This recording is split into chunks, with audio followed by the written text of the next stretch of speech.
Տարիներ շարունակ գործող հստակ դերաբաշխմամբ եւ նախապես մշակված մեխանիզմներով առաջնորդվող հանցավոր կազմակերպություն։ Իրավապահները իրականացրած երկարատև եւ ծավալուն քննության արդյունքում բացահայտվել են առանձնապես խոշոր չափերով թմրամիջոցների ապօրինի իրացման բազմաթիվ դրվագներ։ Քրեական վարույթի տվյալներով կազմակերպության անդամները դեռևս 2020 թվականից զբաղվել են տարբեր տեսակի թմրամիջոցների ապօրինի շրջանառությամբ։ Քննությամբ ձեռք բերված փաստական տվյալները վկայում են, որ խմբավորման գործունեությունը եղել է համակարգված։ Յուրաքանչյուր անդամ ունեցել է իր հստակ գործառույթը, իսկ գործողությունները նախապես պլանավորվել եւ համակարգվել են։ Քննչական կոմիտեի հատկապես կարևոր գործերի քննության գլխավոր վարչության Մարկոս Տրաֆիկինգի անչափահասների սեռական անձեռնմխելիության դեմովաց եւ թմրամիջոցների ապօրինի շրջանառության հանցագործների քննության վարչությունում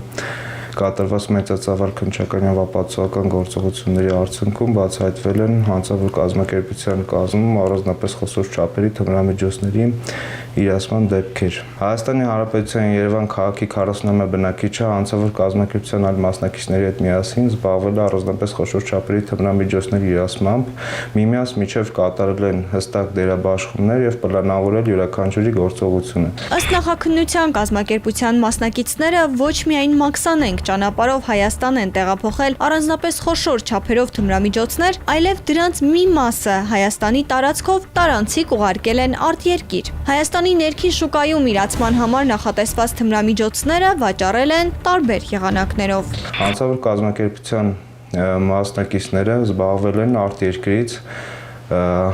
իրացման նպատակով առանձնապես խոշոր չափերի թմրամիջոցների մաքսանենգությամբ, որոնց մի մասը տարածքով տարանցիկ տեղափոխել են արտերկիր, իսկ Հայաստանի Հանրապետությունում իրացման նպատակով նախատեսված թմրամիջոցները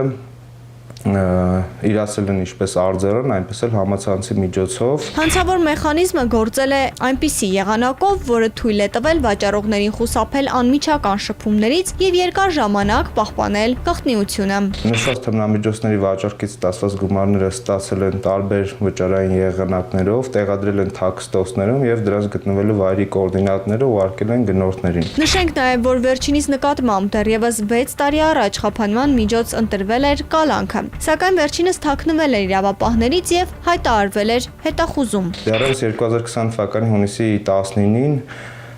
Երևանի 40-ամյա բնակիչը հանցավոր կազմակերպությանը մասնակցելու եւ առանձնապես խոշոր չափերի թմրամիջոցների իրացմամբ զբաղվելու